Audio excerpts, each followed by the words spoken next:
Hello and welcome back to my Let's Challenge of Bioshock here on the Bioshock collection for PlayStation 4. In the last episode we completed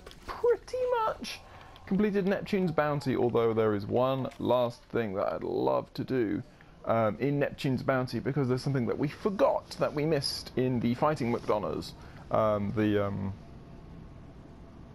the area where you sort of you have all of it's like the hotel with the bar underneath. You have all of the rooms, and essentially in the one room where we find the devastated parents of one of the little sisters, there is a tonic that is actually revealed that I completely forgot about. So very quickly just going to rush and grab that. Apologies for missing it the first time around. It shouldn't be any problem for us, essentially. But I figured we should do it now, especially because this level that we're going to be doing is actually pretty short. Like everything else so far, obviously, in this run has sort of been grouped in, well, we obviously had the first level, and then all the other subsequent levels have been grouped in threes. This next one will only be one. It will just be a single episode. It's pretty short, so we might as well just race back to the Fighting McDonoughs and find our way to where we need to be. So if we just zoom out here, so yeah, so we need to get to the Fighting McDonoughs. That means we need to go up the stairs.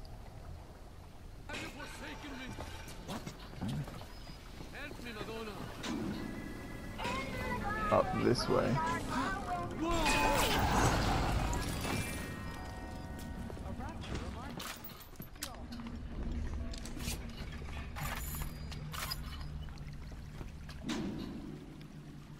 And then we need to head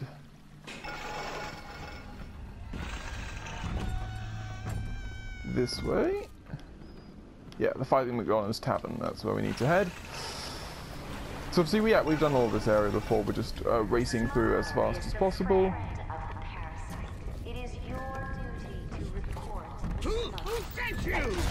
Ah, balls. I just need to be careful because of the Big Daddy there. Fuck you, Nitro Splicer. Actually, I mean, we can get some research here.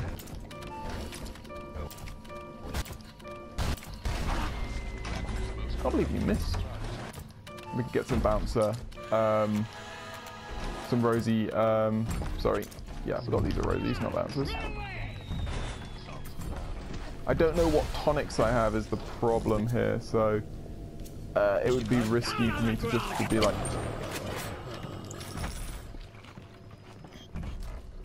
just to sort of run by the Big Daddy, because if we've got anything that sort of damages upon contact, that would be bad. So it is here, yeah. So it's actually just located in this room, actually, so it's through the there. I'm not entirely sure what triggers it. I think almost it's like if you look away or something like that. But anyway, we get shortened alarms, which reduces the duration of camera alarms, which can be quite useful. Generally, obviously, we'll actually be hacking the cameras such that they work for us, so that shouldn't really be too much of a too vital of a tonic for us.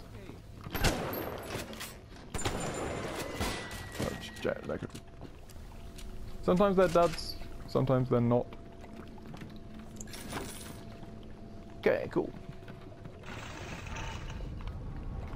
And having done that, we can now just return back to the smuggler's hideout and make our way through this next section.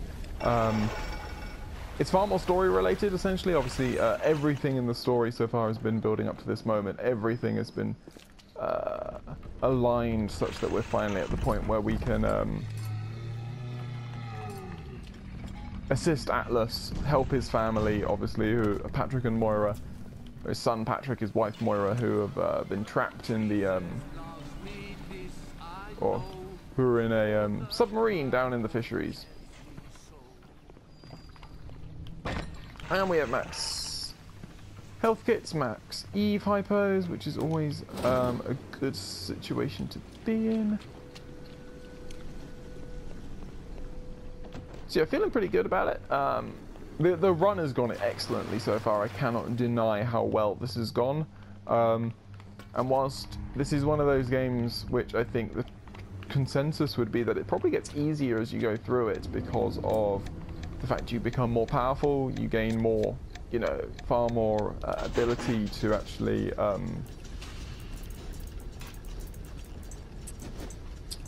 you gain far more sort of skills and I did not mean to do that. Well, that was my fault. Oh well. I moved the wrong one there. Obviously, I moved the one right next door to the where the juice was coming out. So that was my fault. Anyway. But yeah, no. What was I talking about now?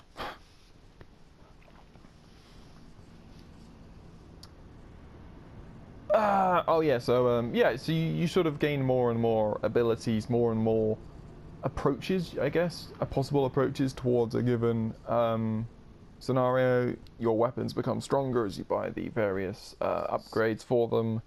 You know, I can now use a grenade launcher directly in front of a Big Daddy and not be worried about it, you know, blasting my head off, which is really, really handy. And lots of other, you know, sort of minor things like that come to mind. But just because it gets simpler does not mean it becomes easy. There are certain sections which certainly become kinder, I guess you could say.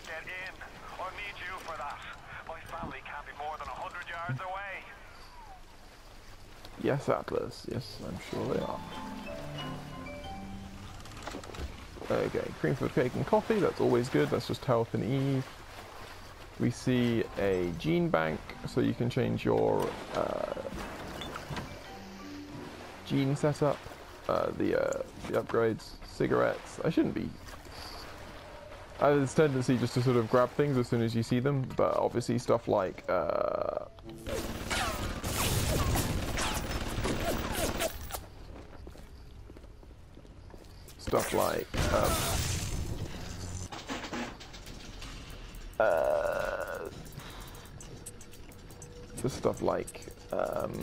cigarettes and alcohol have their negative effects associated with them, so you just sort of got to be a little wary of it. And I tend not to be. Okay, you're now friendly. That's a shotgun. That's a pistol. That's an Eve hypo. So we'll just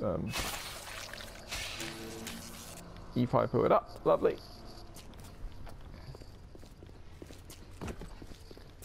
Could have actually used the scotch there. We could have drunk some stuff to get drunk, and then use the Eve hypo to sort of refresh our Eve there, which might have been a sort of a more efficient way of doing things. Anyway, there is an audio diary down here. There are 3 in this little section. We all come down here. Figured we'd all be part of Ryan's great chain.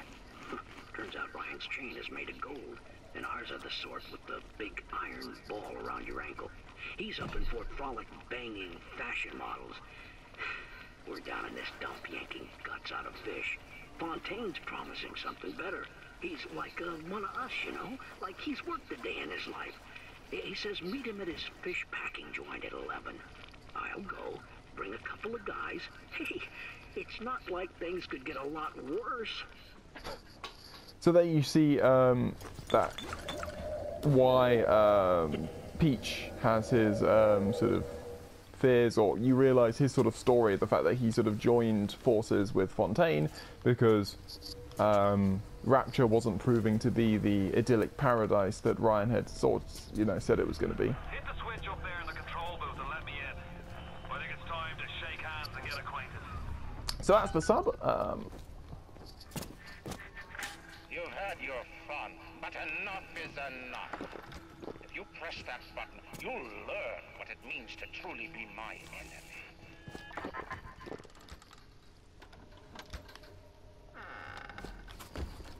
Okay, so max health, max Eve, lovely. We can use this to get into here.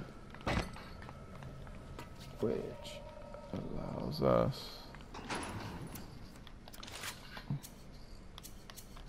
to then get through.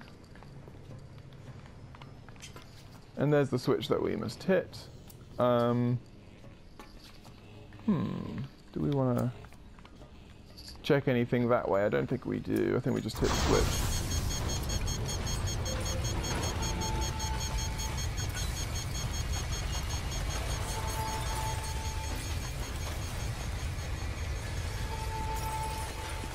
So there's Atlas.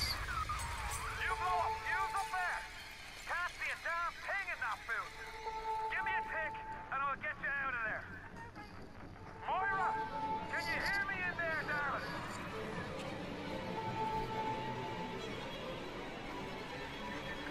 So dark. If only your friend could look up and see. Maybe only do something. Anything. Except just stand here and watch him die.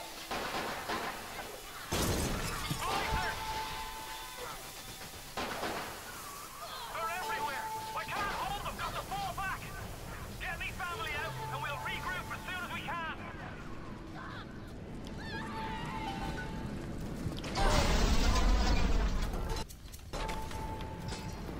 So we start being attacked by splicers now, as Ryan decides to take things into his hands.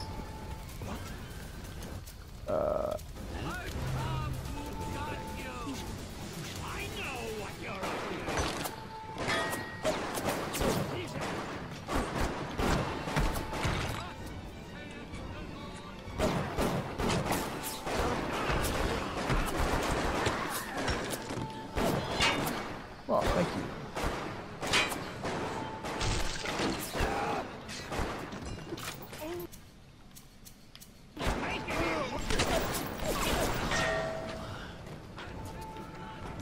That wasn't done particularly well, let's be fair.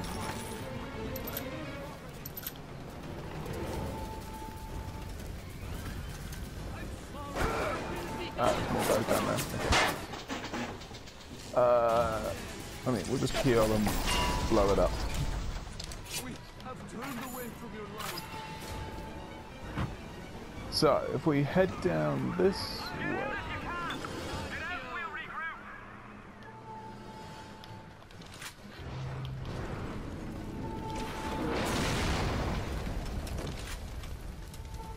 I think we missed. No, we did actually hit him. Okay.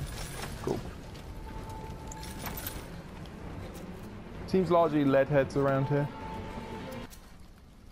Who's that down that way?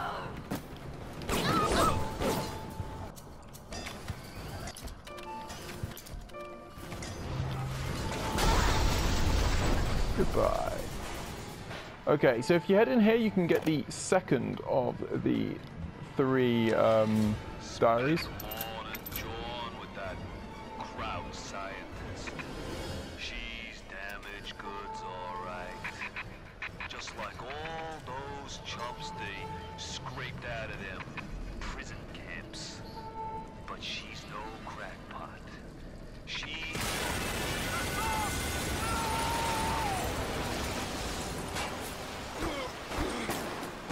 There are more guys.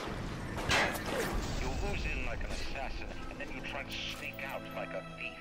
You're no CIA spook. Who are you? Why have you come here? There's two ways to deal with a mystery. Uncover it, or eliminate it. So as we see, the sub is destroyed. Unfortunately, it did sort of go over the end of that. Get out! Get out and get to Arcadia! Jesus Christ! Did cut across the end of that Fontaine audio diary. We'll see if we can't trigger it. Or I can just go to that one. Spend the morning, John, with that crowd scientist. She's damaged goods, alright. Just Just like all those chumps they scraped out of them prison camps. But she's no crackpot. She's gonna make me the kind of scratch that'll have Ryan look like he's running a paper route. She just needs some supplies to get the ball rolling and a friend to watch her back. So that, and then this one. Just wondering what the light's doing in here. Or maybe it's from there. Fontaine and I walk out of here. That's simple. How do I know that fat fuck isn't Fontaine's guy? How do I know they're not all Fontaine's guy? Fontaine's got Adam, and everybody wants it. Ryan's got a whole lot of talk and a nice suit. Even down here, any idiot can see which way the wind is blowing. So I'm assuming the Irish guy they talk about there is actually McDonough. So anyway, that is the smuggler's hideout done. And that will allow us to unlock the path to the next area, which is Arcadia. So, gonna be a pretty short episode, obviously. Smuggler's hideout. Yeah, again, it isn't a long area. It's primarily there just so you can see what happens. You see that sort of, the culmination of the first sequence in the game, which is, arrival, communication with Atlas, and then setting off to try and help his family. Now, unfortunately, the sub is gone, and, well, now we'll see what we have to do next. Patrick? Ain't that just like Ryan? Wait until we're almost out, then he pulls the string. We'll find the bastard. We'll find him, and we'll tear his heart out. I came to this place to build the impossible. You came to rob what you could never build. A Hun gaping at the gates of Rome. Even the air you breathe is count. Well, breathe deep, so later you might remember the taste. You get to the bathysphere in the rolling hills. That'll take you straight to the devil himself. And then all debts will be paid in full. I seem to remember that one of these used to be not lit, and you actually had to use Incinerate in order to light it up, but maybe not. So, you'll notice that we're actually starting to find more items, such as these rubber hose and glue, various things that you find in smugglers' crates. The reason for this is because we're coming up to a section of the game where we meet the third sort of main, another one of the main gameplay mechanics that you have in the game, and that is crafting. You can actually craft ammo and weapons, ammo and various tonics as well through invention. And the invention you need to do is you need to collect these various items. Certain ones are far more rare than others. Batteries, I seem to remember, are particularly annoying when you try and sort of find them. As we actually get, was that getting? Oh, I might have just stood in the fire there. But anyway, so yeah, so there are certain things that we'll need to. So that's just sort of like an introduction to the stuff that we'll start seeing now. But before we actually head into Arcadia here, we're going to call this episode to an end. In the next episode, we'll start making our way through the first half of the first section of Arcadia. Arcadia is sort of split across two areas. We also have the farmers market. We'll see how much we can get through in one episode. I'd like to sort of try and keep it to the three, section every 3 episodes, but we'll see how well it fits in. So I hope you've enjoyed this episode of my Let's Challenge of BioShock, and I hope you will join me on the next.